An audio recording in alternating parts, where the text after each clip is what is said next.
सभी बड़ों को आदरणीय मेरा पहला व नमस्कार। बच्चों को आशीर्वाद।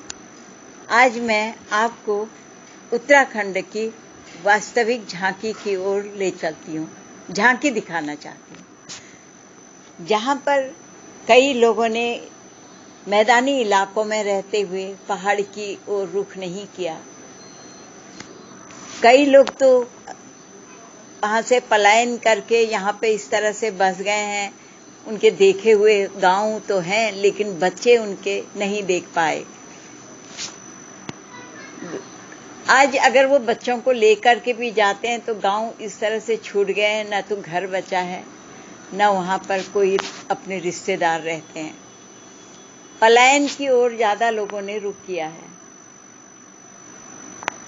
उत्तराखंड क्षेत्र में हर गांव, हर पहाड़ी क्षेत्र कोसों दूर दूर तक लोग बसे हुए हैं। यहाँ पर सीढ़ी नुमा खेत, दूर दूर तक जाती पगडंडियां, प्राकृतिक सौंदर्य तथा अपने रीति रिवाजों के लिए जाना जाता है। इन गांवों में रहने वाले ग्रामीणों ने गांव को हरा भरा बनाने के साथ ही उसे अपनी आवश्यकताओं की पूर्ति के लायक भी बनाया है।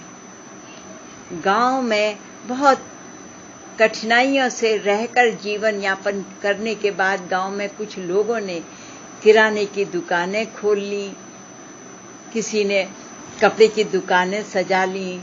प्रत्येक ग्रामवासी खेती के साथ साथ गाय भैंसी पालने लगे ताकि दूध दही की कमी ना हो। कच्चे मकानों को गोबर व गेरू से लीपकर एक सुंदर रूप दे दिया। पानी की व्यवस्था पूर्ण रूप से की गई।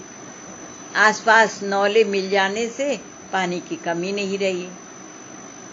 कोई भी धार्मिक कार्य हो, कोई शुभ कार्य हो, भले ही पूजा से संबंधित हो, नामकर्म हो, जनेऊ हो, विवाह हो, कोई भी कर्म कांड करवाने हेतु एक पुरोहित, जिसकी पीढ़ी दर पीढ़ी पंडिताई व ज्योतिषी में चली आ रही होती है, की व्यवस्था हो जाती थी। कोई भी शुभ कार्य हो, पूरा गांव एक होकर काम की व्यवस्था आपस में मिलके निपटा लेते।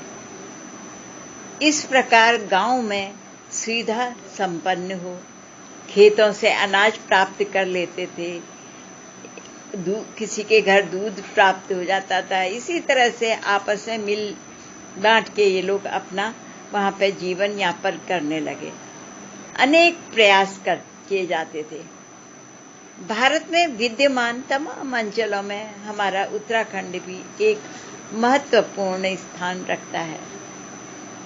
यहाँ की वादियां, घने जंगल, हिमालय की बर्फीली चोटियां, यहाँ की मीठी मीठी बोलियां और त्योहार अपना अलग ही महत्व रखते हैं। यहाँ के मीठे मीठे फल, लहलहाते हरे भरे खेत, यहाँ के लोगों की निश्चलता और अपनापन शायद ही और कहीं मिलता हो। जितने भी धर्म ग्रंथों की रचना हुई, ये सब हमारे भारत में ही हुई है। विशेषकर पहाड़ों पर एक से एक बढ़कर तप स्थलियां पहाड़ में ही स्थित हैं। धार्मिक मंदिर, गंगा नदी में आस्था की डुबकी लगाने के लिए लोग वहां पर दूर दूर से पहुंचते हैं। उत्तरकाशी से लेकर गंगोत्री तक गर्म व ठंडे पानी के स्रोत, छोटे छोटे झरने आकर्षक के केंद्र हैं। एक ओर गंगा घाटी के बीचों बीच बह रही भागीरथी की शांत अविरल धारा आनंदित करती है, दूसरी ओर झरनों की छटा देखते बनती है। उत्तराखंड समाज लोक सांस्कृतिक रूप से भी बहुत समृद्ध रहा है। यहाँ की संस्कृति, गीत, संगीत, त्योहार दूर दूर तक बसे लोगों को आज भी अपनी ओर आकर्षित करती है, जिसमें मकर संक्रांति, होली, रामलीला, मेले, पूजा पर आस्था, रंग वाली पिछौड़े पहनना, ऐपण डालना, कई सामूहिक उत्सव होते हैं। यहाँ पर होने वाले मेलों, त्योहारों, लोकगीतों तथा अन्य सामाजिक उत्सवों के अवसर पर अत्यंत उल्लासपूर्वक लोग भाग लेते हैं। यहाँ खेतों में काम करते कृषि गीत, जो सामूहिक रूप से खेत में परिश्रम करते हुए लोगों के जीवन पर सरसता, स्फूर्ति तथा उमंग का संचार करने का यह अत्यंत सुंदर माध्यम है। हुड़के की थाप, परिश्रम करते हुए हाथों में अनायासी यांत्रिक गति आ जाती है। इसी प्रकार कुमाऊं में ऋतुओं से संबंधित गीत भी प्रचलित हैं। चैती गीत, संस्कार गीत, देवी गीत, देवताओं के गीत, मेले, त्योहारों और अन्य विषयों से संबंधित गीतों की तो भरमार है। मंगल गीत हैं, बाल गीत हैं, इनका अनूठा स्थान है। हुड़का, मुरली, बिड़ाई, बांसुरी यहाँ के लोक गायक सखा हैं। इन गीतों के साथ साथ नृत्य स्वाभाविक रूप से जुड़ा है।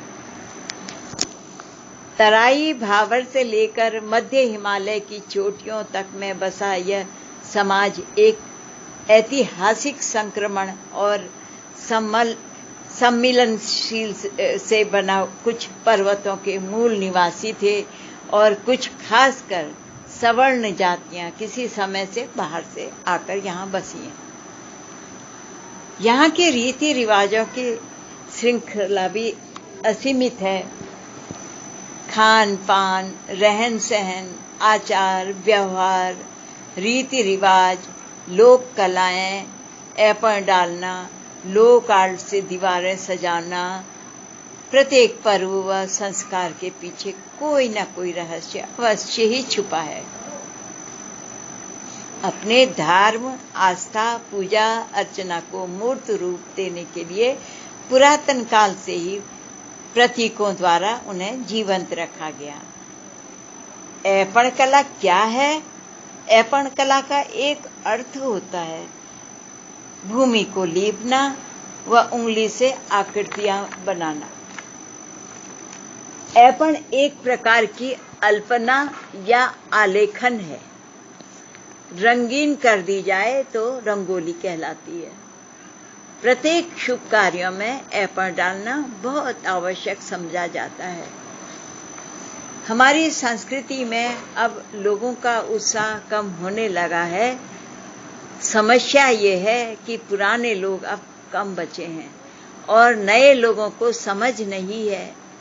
आज आधुनिकता का दौर है। किसी भी धार्मिक या सांस्कृतिक चीज को विज्ञान का तर्क देकर या ढकोसला करार कर दिया जाता है या उसके विधि विधान में शिथिलता बरत कर उसका स्वरूप बदल दिया जाता है। मुझे तो दुख होता है अपनी संस्कृति पर अगर अधूरा कार्य रह जाए तो वो अच्छा सा नहीं लगता है। आप लोग सभी समझदार हैं। अपनी संस्कृति छोड़ना, अपनी बुजुर्गों की दी हुई संपत्ति को छोड़ना, इससे बड़ा दुर्भाग्य हम लोगों का और क्या है।